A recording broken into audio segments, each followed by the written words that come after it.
Hello guys, good morning. તો આજે અમે જતા છે ગામ.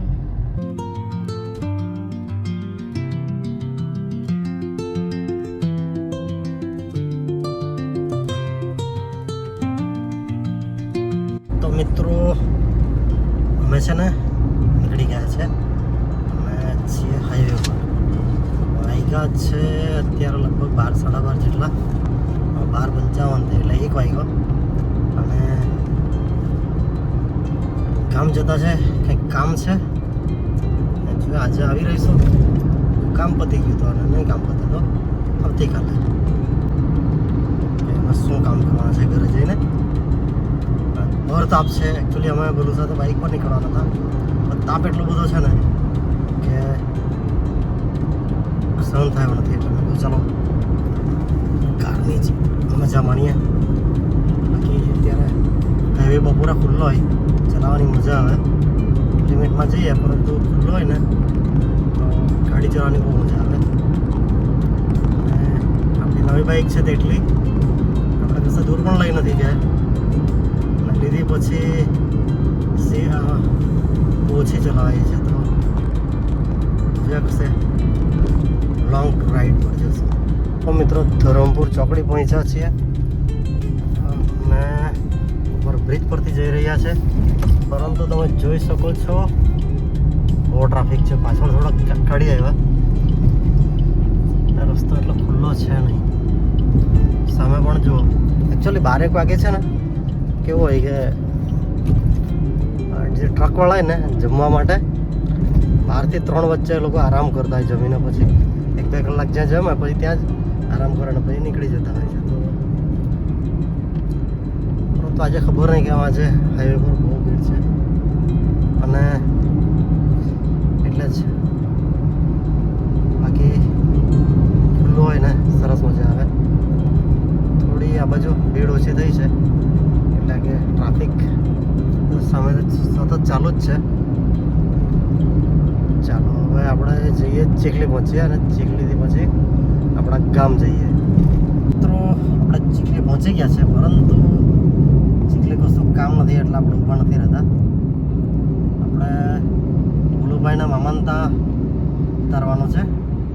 એકચ્યુઅલી પ્લાન એવો હતો કે એ મારી સાથે જ આવશે, પરંતુ ચીખલી અહીંયા આવીને પૂછ્યું કે ક્યાં જવું છે, તો ભોલુભાઈ કે મામાનતા જવું છે. કારણ કે ભોલુભાઈની માસીની છોકરી આવેલી છે તો રમવાની મજા પડશે, એટલે આપણે અહીંયા એને ઉતારી જઈએ. ચાલો મિત્રો, આ આવી ગયું છે ખારેલ અને અહીંથી લેફ્ટ લેવાનું છે. તમારે મુંબઈ દિલ્હી એક્સપ્રેસ હાઈવે પર ચડવું હોય ને તો પણ તમારે અહીંથી જ જવું પડે. અને આ બ્રિજ પૂરો થાય ત્યાંથી અંદર રાઈટમાં તમારે લઈ લેવાનું, એટલે 100-200 મીટર પછી એ ટોલગેટ આવી જ જાય છે એન્ટ્રી ત્યાંથી.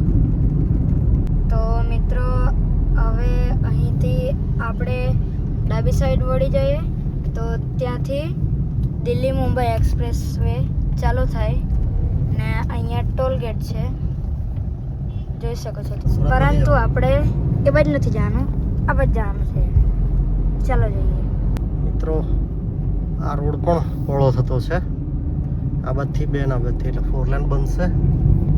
એટલે ઘણા બધા ઝાડ કપાઈ ગયા છે. તો બાજુ આ બધું ઘણું સાફ કરી નાખ્યું.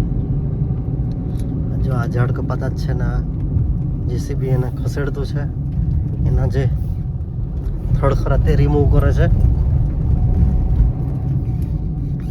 અને બંને સાઈડથી એવું જ છે. આ સાઈડથી તો લગભગ બની જેવું લાગે છે, કારણ કે ઘણા સમય આવ્યા.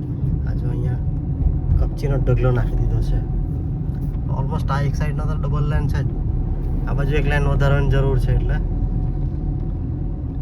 અહીંયા કામ ચાલે છે. પણ ઝાડને બધું રોપવાનું છે એ બહુ પહોળું લીધું છે, ખબર નહીં કેમ. શું ગણતરી છે, બહુ મોટું લીધું છે. ચાલો મિત્રો, ભોલુભાઈને ઉતારી દીધા. ભોલુભાઈ નથી આપણે એકલા ઘરે જવાનું છે ને ભૂલુભાઈ ઉતાર્યા ને તો એક અંકલ હતા એ મળી ગયા તો વાતમાં ભૂલુભાઈ ઉતાર્યા ને તો વિડીયો બનાવવાનો રહી ગયો વાંધો નહીં, આપણે આગળ પણ બીજા વિડીયો બનાવીશું ને ભૂલું વગર નહીં ગમે, પરંતુ જોવું તો પડે જ ને. ભૂલું ને એવું કે ત્યાં કોઈ રમાવાળું નથી એટલે અહીંયાની માસીની છોકરી છે, 2 છોકરીઓ છે ને બીજા બધા ઘણા છે એટલે અહીંયા ન ગમશે. 4 કલાકમાં કામ પતી ગયું તો પાછા આપણે આવી જશું, નહીં તો પછી નહીં પતે તો આપણે કાલે સવારે જ જશું. જોયા કેમ થતું છે તે. મિત્રો ફાઇનલી આપણે વલવાડા પહોંચી ગયા છીએ અને આપણે ક્રોસ કરી લીધો છે પુલ. ડંપરિયાવાળો જો ને રોંગ સાઈડ મારે બ્રેક મારવી પડી. આવી આ લોકોની દાદાગીરી. કોઈ બીજું હોય તો ઉતરીને તે સપાટા મારી દે.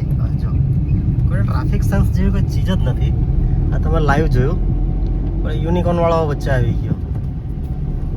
શું કરીએ આવા લોકોનું કે જે લોકોને કાયદા નિયમ સાથે કોઈ મતલબ જ નથી કે કોઈક એક્સિડન્ટ થાય તેનું નુકસાન થાય કે મારું એક્સિડન્ટ થાય તો મારું નુકસાન થાય એ ચીજની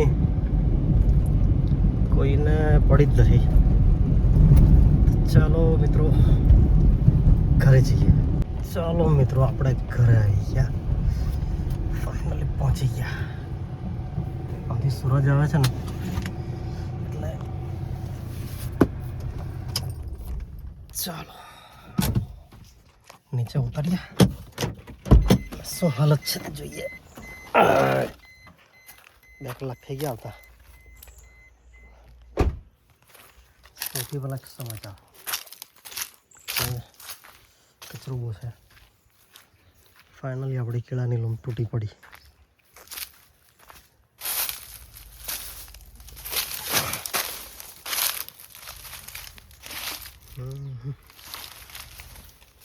પણ નથી પરંતુ તૂટી જ ગઈ છે.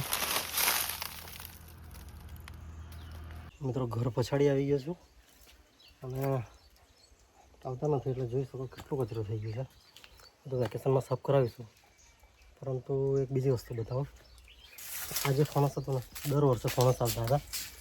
આ વર્ષે દવા નહીં છટાઈ અને કંઈ થયું જ નહીં તો એક પણ એના પર ફણસ નથી.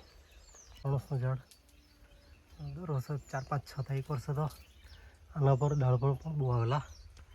આ વર્ષે કંઈ જ નથી કારણ કે આનો પડછો લાગે છે, આનો પણ પડછો લાગે છે એટલે કશું નથી આવ્યું. અને બધી આવી બધી કેરીઓ બહુ પડી ગઈ છે. આવી જે તાપ બહુ પડે છે ને રાતના ઠંડી પડે છે એટલે જોઈએ આ બાજુ નાની નાની કેરીઓ તો લઈ જશું. બાકી એટલું કશું ખાસ છે નહીં. આમાં હા ઉપર છે તમને આમાં નહીં દેખાય, પરંતુ નીચે કશું જ નથી. આના પર પણ સાફ કરવા જેવું થયું છે કારણ કે વરસાદ પછી કશું સાફ જ નથી કર્યું, આવતા જ નથી એટલું. એટલે આ જે ઝાડ મસ્ત છે હવે એની કેરી એટલી નથી આવતી તો એને કાઢી નાખવું પડવાનું છે કારણ કે હવે બહુ મોટું થઈ ગયું ને કાલે ઉઠીને આપણા ઘર પર પણ આવી શકે એટલે એનું કંઈક કરવું પડશે. ચાલો પાછળ જો સરસ મજાની લીલોતરી છે.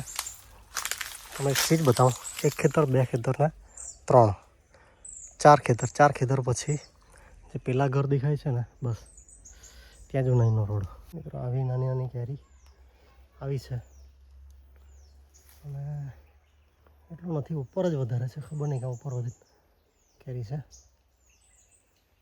કંઈ ચટણી ખાવા તો આપણે આ લઈ જઈશું. પેલી પણ પાડી લઈએ પછી. અને આ બાજુ પણ જોઈ શકો છો બહુ કચરો છે.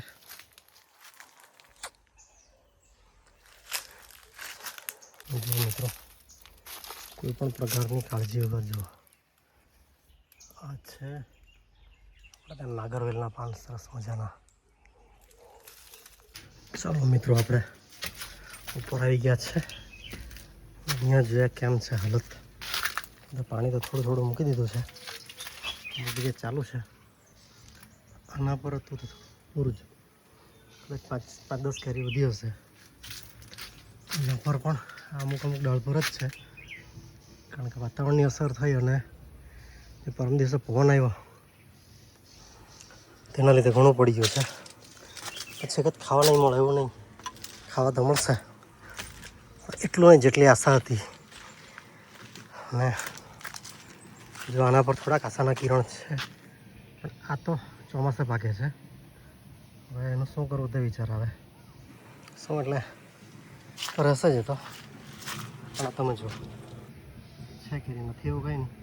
આમાંથી કેટલી બચે, કારણ કે અડધી પોણી જે પતી ગઈ છે, ખાલી આ ઉપરની જ રહી ગઈ છે, નીચે કશું નથી.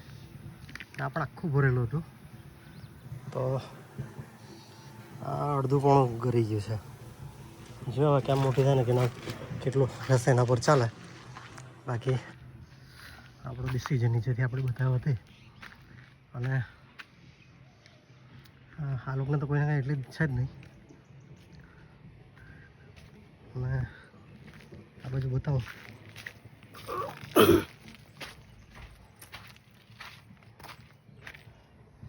એ તો સબ ખાલી હો ગયા, બધું જ કરી ગયું.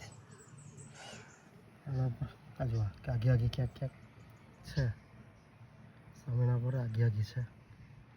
બાકી આ લોકોને તો કશું જ નહીં મળે, કોઈ આમાં પર નથી એ લોકોને.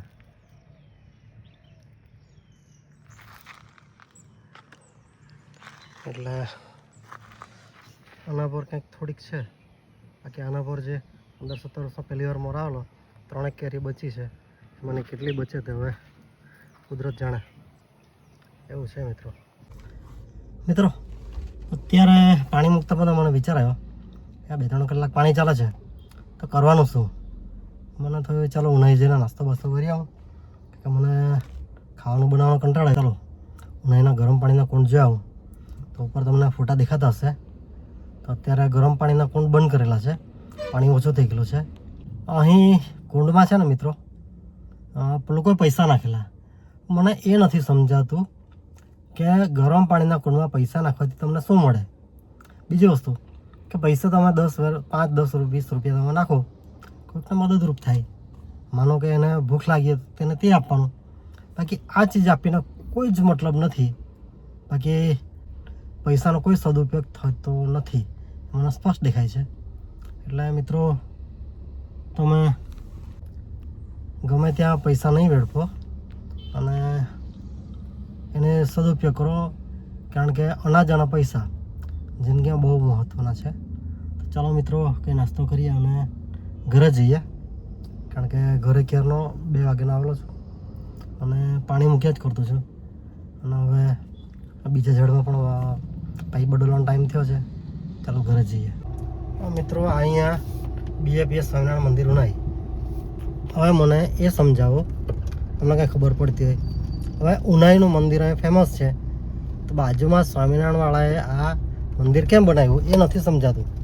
જ્યાં પણ પ્રખ્યાત ચીજ હોય ત્યાં લોકો મંદિર બનાવી દે છે. આપણે કોઈ વિરોધ કરતા છે નહીં, પરંતુ અહીંયા એ લોકોને શું જરૂર. બીજી વસ્તુ કે આજે સ્વામિનારાયણ ઘૂસ્યું, કાલે બીજા મોક્ષ માર્ગી છે કે કોઈ બીજા સંપ્રદાય ઘૂસ્યા. તો મિત્રો આ ઉનાઈનું જે મહત્ત્વ ખરું, જે મહાત્મય ખરું, એ તો ખતમ થઈ જવાનું. તેનો મતલબ શું રહેવાનો. આ લોકો બધા ધર્મ સંપ્રદાયવાળા મને એવું લાગી રહ્યું છે કે કાલે ઉઠીને ઉનાઈ માતા સાથે સ્વામિનારાયણનો, મોક્ષ માર્ગીનો કે કોઈ બીજા સંપ્રદાયનો કંઈ ને કંઈ કનેક્શન જોડી દેશે. તો મિત્રો તમે જાગૃત થાવ અને તમારી આસપાસ જે કોઈ આવી જગ્યા હોય, આ લોકો ઘૂસણખોરી ના કરે તેના માટે તમે ધ્યાન આપો. અને આ લોકોને ઘૂસવા જ નહીં દેવાનું. જે પ્રાકૃતિક રીતના જે વસ્તુ છે તે જ વસ્તુ ચાલવા દેવાની. તો મિત્રો કાલે ઉઠીને કોઈ ખ્રિશ્ચન આવશે, કોઈ મુસ્લિમ આવશે, તો જે મૂળ જે ચીજ છે એનું મહાત્મય જે ખરું તે ખતમ થઈ જવાનું. હું નાનો હતો ત્યારથી આ ઉનાઈમાં કોઈ પણ ધર્મ કે સંપ્રદાયનું કોઈ ચીજ હતું જ નહીં. માત્ર ઉનાઈ માતાજી હતા. તો ઉનાઈ માતાજીને જ રહેવા દેવા જોઈએ. પછી કાલે ઉઠીને આ લોકો કંઈક કનેક્શન કરશે ને પછી એ બધા લડાઈ ઝઘડાનું બધું થાય. અને ક્રિશ્ચનો પણ ઘણી જગ્યાએ આ રીતનું જ કરે છે. તો મિત્રો તમે ધ્યાન આપજો અને તમારી આસપાસ જો આવા કોઈ સ્થાનક હોય તો આ બીજી ચીજો નહીં ઘૂસે એનું ધ્યાન આપજો. બાકી આપણે કોઈ ધર્મ સંપ્રદાયનો વિરોધ નથી, પરંતુ જે ચીજ મૂળ છે ત્યાંની તે ત્યાં જ મૂળ રહેવી જોઈએ. ચાલો આપણા ઘરને બાય બાય કરી દઈએ. જઈએ અમે બીજા ઘરે. ચાલો આપણે નીકળી ગયા છીએ અને આ જે લાલ આ પીળું જે બોર્ડ દેખાય છે ને, અહીંયા 3 દિવસ પહેલાં અહીંયા દીપડો આવી ગયેલો હતો. વિચારો તમે, 3 દિવસ પહેલાં. હા, અમારા ફળિયામાં દીપડાની નવાઈ નથી. ફરતા જ હોય, અજગર છે, દીપડા છે, બધું જ હોય. આ બધા ઝાડને બધું ઘણું છે, શેરડી છે, એટલે બીક પણ લાગે તેવું રાતના એકલા જેવું. આ તો આપણો ઘરનો રસ્તો છે એટલે કોઈ ડર નથી લાગતો. ચાલો ભોલુભાઈ આવી ગયા છે પાછા અને વાગ્યા છે 12:30. એટલે ભોલુભાઈ, કેવી મજા આવી મામાને ત્યાં રમવાની? રહેવાનો હતો કે એ જ કંટાળી ગયો કે? ચાલો જઈએ. મિત્રો કમ્પ્લીટ 1 વાગે પહોંચ્યા. 5 મિનિટ થઈ, 5-10 મિનિટ જેવી. તો ચાલો આજનો વ્લોગ અહીંયા જ સુધી. નવા વ્લોગમાં મળીશું. Bye bye, good night. હા, તમારી ગુડ મોર્નિંગ.